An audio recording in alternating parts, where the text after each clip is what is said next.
like the abs on that one. Dang, that is unbelievable. Where's Justin? Justin? And the lips of business, I believe. Dude, I just lost 5 pounds. All right. Way to go. There you go. BLT. You wash your hands, man. Yeah. Look at the abs on this chick. I was just... Hey, this guy, look. We are PFT, and you're watching WGS-TV on YouTube. only.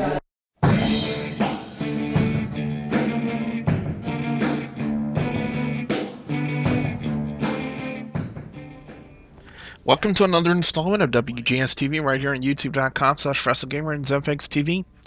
I'm Double B, Billy Boudreaux. This is going to be my Monday Night Raw review for the week of October 22nd, 2012. We open up with the finals for the tag team tournament to determine new #1 contenders for the tag team championship as Rhodes Scholars took on Rey Mysterio and Sin Cara. This was a really good match. Both teams looked really strong, but the outcome is pretty much the way I thought it was going to go. WWE finally doing something right. I mean, they were pushing over Rhodes Scholars so much during the tournament, and especially having them involved in situations involving Team Hell No. It only would make sense to put them over and make them the new #1 contenders. So, be that as it may, I'm going to give it a 4 out of 5, this opening match, because it, like I said, it really went the way I thought it was supposed to go, and I'm glad WWE finally listened to the fans and finally didn't decide to pull a swerve job and put Rey Mysterio and Sin Cara as the #1 contender. So, 4 out of 5 for that. Next up, it was Kofi Kingston taking on Michael McGillicuddy. Yeah, Michael McGillicuddy, a guy who could have gone far in the WWE, but WWE decides to remain anal about it. Yeah, I said it. Basically, they had Miz on commentary with this, and I think the whole purpose to use this was to not only showcase Kofi Kingston, but Miz on commentary to put over their match at Hell in a Cell for the Intercontinental title. And it kind of makes sense. Miz is a good talker, and they had Kofi Kingston in the ring showcasing what he can do. So, 4 out of 5 on this one, because it was actually smart of WWE to try to implement and build their match this way. Next up, we had John Cena. He's coming out. He's cutting a promo about what happened last week and what's going to be happening with CM Punk and Ryback. And word is, from what I've been told, is that John Cena has not cleared WWE Medical. WWE Medical at this point in time will not clear him to do a match at Hell in a Cell. So, finding out that piece of information, it kind of made sense that Cena would put over Ryback last week, and next thing you know, CM Punk comes out and he starts cutting his own promo about Cena and also about Ryback, and it almost devolved into a fight between Cena and Punk. Paul Heyman stops it, puts him back to the back, and that was pretty much it. 4 out of 5. Again, you got Cena and Punk on the microphone. Who better? Who better? That's all I'm going to say. Next up, we had Justin Gabriel and Antonio Cesaro, a rematch from last week's Monday Night Raw. Now, they really need to do something with Cesaro because it really hasn't had anybody. They really haven't pushed anybody at him for the United States title. So they really need to do something. And right now, the only guy they could probably think of at the time is Justin Gabriel. Justin Gabriel put on a really good match last week against Cesaro for an upper mid-card match. It was really, really good. And this one did not disappoint. A lot of good spots with Gabriel and Cesaro on this one. And they actually put Gabriel over on Antonio Cesaro in this match. So, possibly look forward to a United States title match at Hell in a Cell. Antonio Cesaro versus Justin Gabriel. Again, your pal Double B doesn't read any spoilers, so this is just based on assumption. So I'm going to assume that we're going to have Justin Gabriel versus Antonio Cesaro for the United States title at Hell in a Cell. 4 out of 5 on this one. So far, this go-home show for Monday Night Raw is turning out to be pretty good so far in this first hour. Next up, we get a bomb dropped on us from Vince McMahon and AJ Lee. AJ had tweeted earlier in the day yesterday that she had an emergency meeting with the board of directors. So she and Vince McMahon were in the ring because she had returned that evening with them. And, they were talking about AJ Lee's status as the general manager. And apparently she dropped a bombshell that there were allegations of her fraternizing with a WWE superstar. And because of those allegations, they asked her to resign, and she accepted.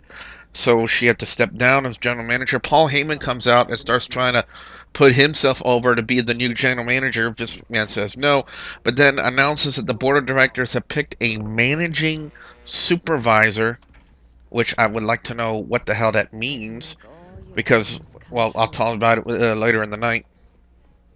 But yeah, we now have a managing supervisor, and it's Vicky Guerrero.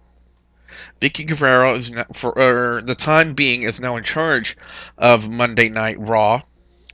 Paul Heyman starts sucking up to Vicky Guerrero to try to get her to reverse Vince McMahon's decision. Vicky Guerrero says no, and not only that, her first big main event as managing supervisor, the largest lumberjack match in WWE Raw history. CM Punk versus Sheamus. So that's a decent main event. Decent main event. And then next thing you know, Vicky Guerrero starts getting on AJ's case, telling AJ to get out of her ring. AJ then gets that creepy hot smile, and next thing you know, she starts a cat cougar fight. Get the reference, guys. Get the reference.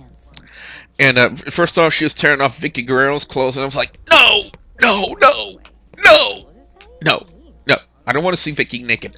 No, I don't want to see it. Then Vicky turns around, starts trying to tear off AJ's clothes, and I'm like, yes. And then they break it up, and it almost looked like AJ had a wardrobe malfunction. This whole segment would have gotten a 4 out of 5 if it wasn't for the fact that AJ was trying to tear off Vicky's clothes. So it's going to get a 3.5 out of 5. Just the horror of Vicky Guerrero naked. Ugh. For some reason, I taste moldy cheese now. I don't know why. Next up, we had Ryback and The Miz. Again, it's a Ryback match. What happens in a Ryback match? Ryback squashes the opponent, whether it's a jobber or not. Ryback and The Miz. Miz, former Intercontinental Champion, has an Intercontinental title match coming up. Ryback also has a WWE Championship match coming up. Who's going to go over? Ryback. And that's exactly what happened. Ryback went over. Now, I've said to the guys on Skype, I'm going to officially say it here. That big clothesline, that big lariat, needs a signature move name, whether it's the finisher or not. And Michael Cole kind of said it, but they never stuck with it. Why not call that lariat the meat hook? Think about that, guys. Tell me what you think. The big clothesline from Ryback, calling it the meat hook. Would it fit with his gimmick? Be sure you guys tell me in the comment section below. 4 out of 5 on this one. Again, it was basically Ryback being put over on The Miz. Then next up, Kaitlyn confronts Eve backstage over the contents that were on her iPad. For those of you who don't remember, Teddy Long kind of swiped Eve's iPad when she left it laying in the Booker T's office on SmackDown, and Kaitlyn she saw the contents of it and took a picture of it on her phone.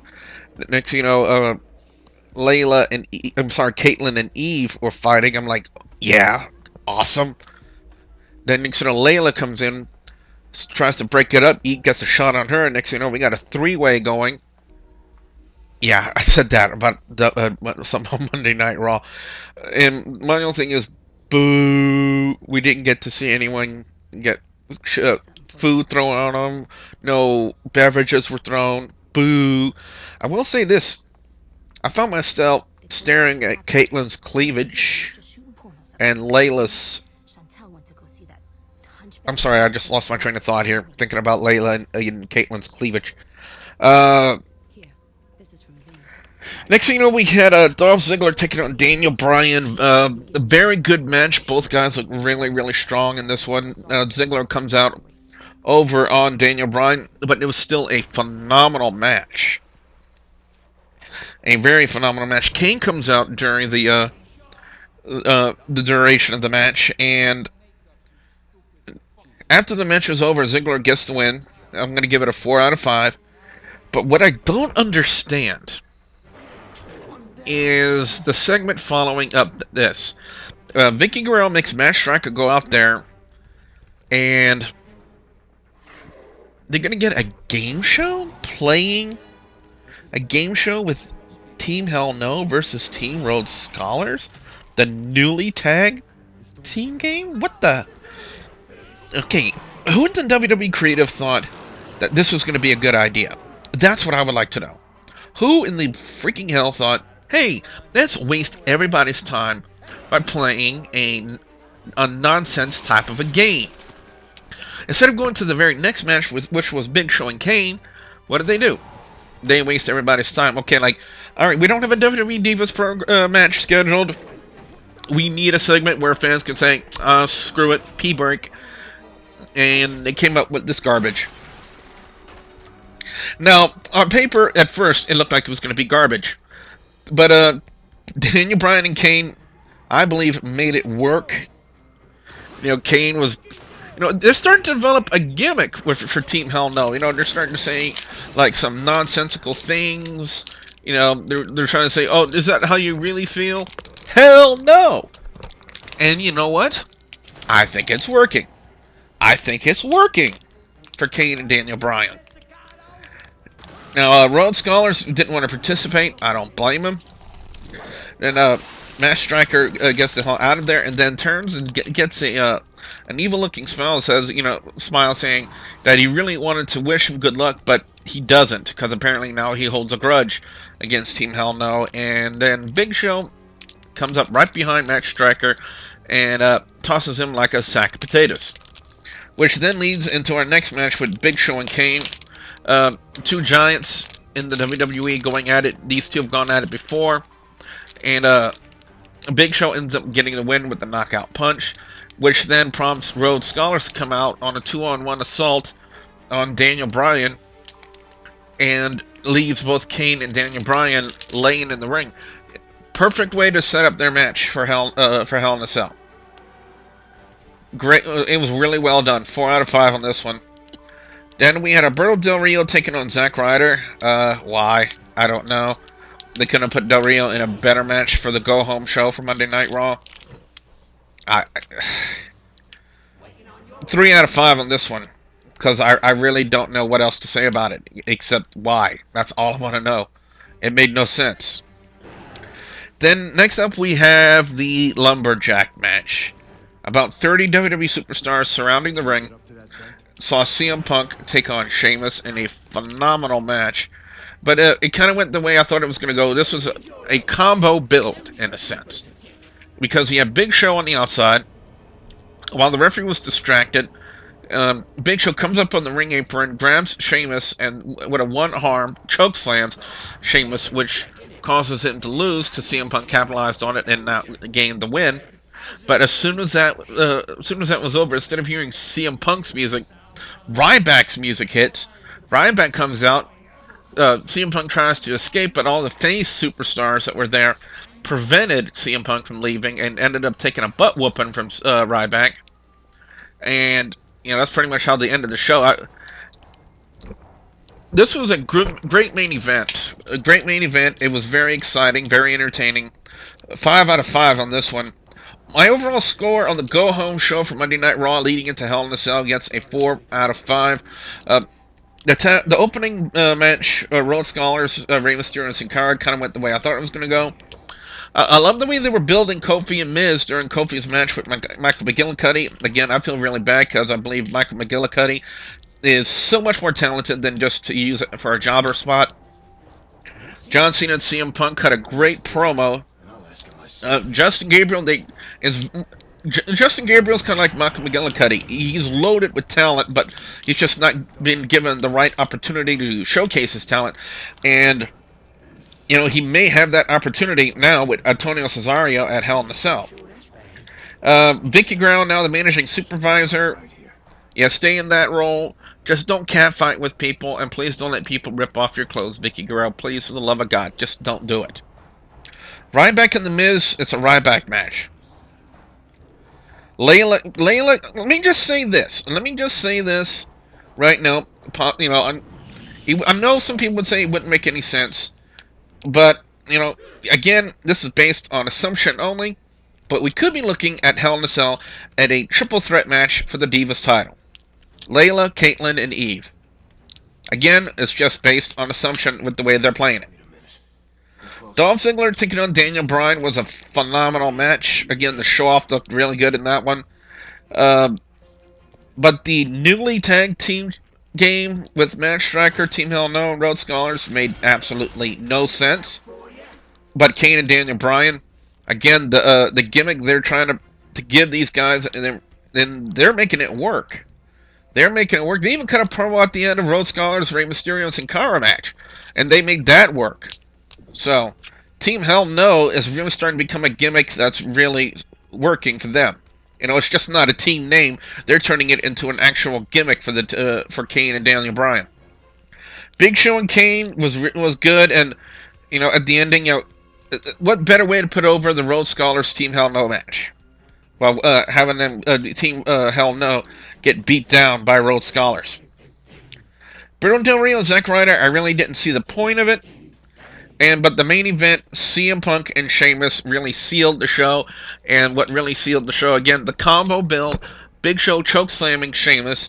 Then after the match was over, Ryback coming out and beating the ever-loving snot out of CM Punk. So what I want to know from you guys out there, your viewers and subscribers, your thoughts on Monday Night Raw this week. Be sure you put your comments in the comment section below. Don't forget to like and favorite this video. And don't forget to please subscribe to youtube.com/WrestleGamer and youtube.com/ZapXTV Network. So with that being said, I'm Double B Billy Boudreaux saying thank you very much for watching.